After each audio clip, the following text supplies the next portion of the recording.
In September 1845, farmers in Ireland were devastated to find that their potato crops had suddenly turned black and begun to rot.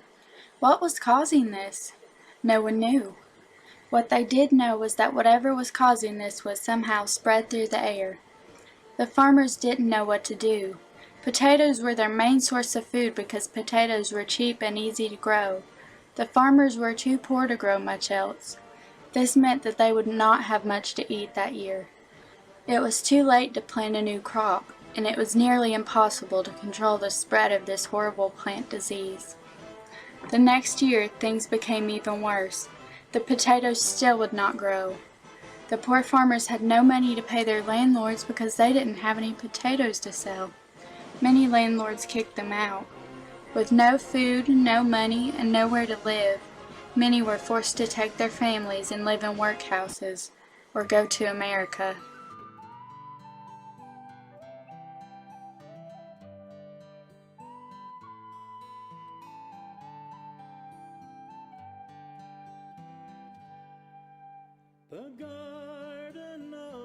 Hello, my name is Patrick O'Connor.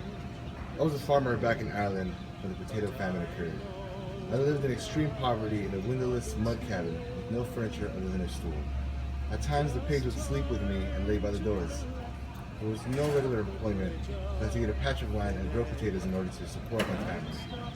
Being a farmer was much more competitive than people thought. Most of the large and productive farms were owned by English Protestant gentry, who collected rent and lived abroad with which made smaller farmer living difficult to do.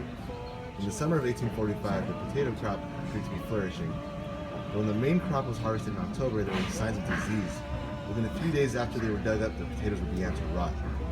Because of this, we had to leave Ireland. We left dressed in rags, with not enough food to last a 40-day journey across the Atlantic, and not enough money to buy food sold on board. As we arrived to the U.S., we found ourselves in harsh living conditions with poor chances of finding jobs. I myself work as a dock worker in terrible, terrible work conditions. On average, I work 12 to 15-hour work days. It is difficult to raise a family when you're providing for one.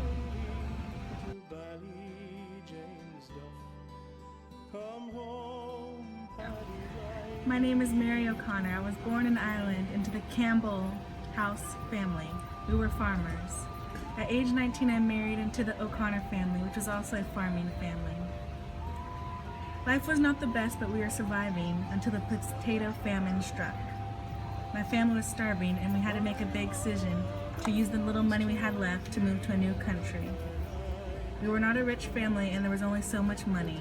We could only afford 5 tickets out of the 7 family members. Patrick and I had to make the hard decision of leaving 2 of our youngest children behind with Patrick's brother.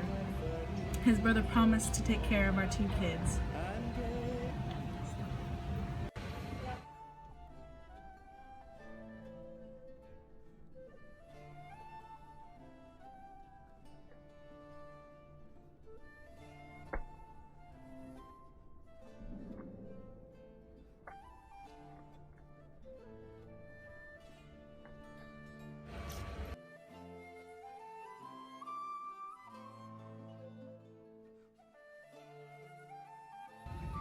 The other kids would point and laugh at me and my sister, making fun of our accents and telling us we talk funny.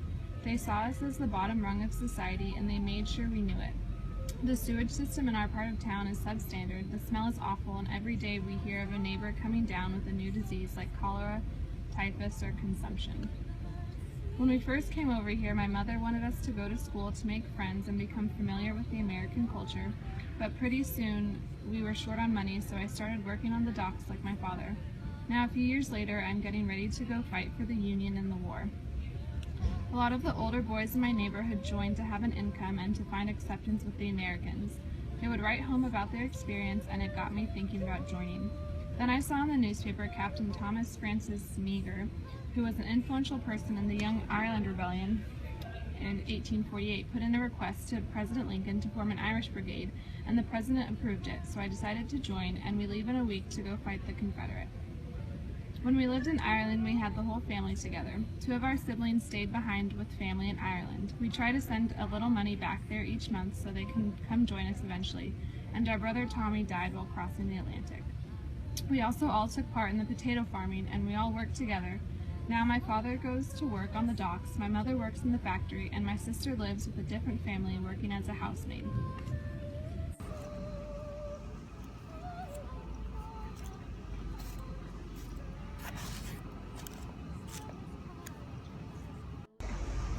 Hello, my name is Elizabeth O'Connor. I was born and raised in Ireland, but immigrated to America with my mom, dad, and my older brother Francis after the potato famine broke out. But I'm sure my parents already told you all about that, so I'll fast forward to the part when I'm already living in America. Here in New York, no one likes us Irish folk. They all look down on us like we are scum, and I don't even know why. I think it's because there's so many of us Irish that the Americans don't like it. I also hear that they don't like us because we stole jobs from them. I even remember when my parents were out looking for a job, all the workplaces would have a sign saying, "No Irish need apply," or NINA for short. Boy, did we have it rough. My brother and I only went to school for a short time before we had to quit and get our own jobs. And that's where I'm at now. I'm currently working as a domestic servant in some rich white family's home. I don't have it so bad here, or at least as bad as the others. I get a place to live and some food to eat in return for my labor. My work includes the standard cooking and cleaning that many domestic servants do. I also go shopping for the food, and sometimes Mistress even has me watch the kids while she is away. There are some downsides to this life though. I never get time off. Never, ever, ever. Not even on Sundays for church. They work me to the bone 24 hours a day. And even sometimes when Mistress is away, her husband makes eyes at me and it makes me uncomfortable. But aside from that, it's not so bad. I get paid regularly and actually make more money than some of the other ladies who work in a factory. Since I get good paychecks, I'm able to send money back home to my mom and dad, and then they send money all the way back to Ireland. We hope that one day we will save up enough money to pay for the rest of the family to come to America. If I got to see my younger siblings again, that would be like a dream.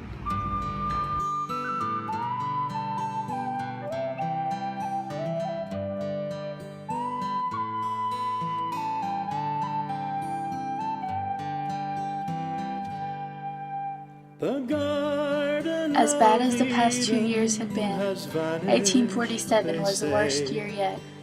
People became sick with deadly contagious illnesses. Their bodies were already weak from starvation and couldn't fight off the diseases. Most people who got the diseases died. By 1850, the crops were once again plentiful and disease-free. Sadly, by that time it was too late. In total, over 1 million people died during the famine from disease and starvation. At least another million had left Ireland for America. Combined, these made up about half of Ireland's population. Today, a memorial stands in Dublin to remember the victims of the Great Famine, as it's called in Ireland.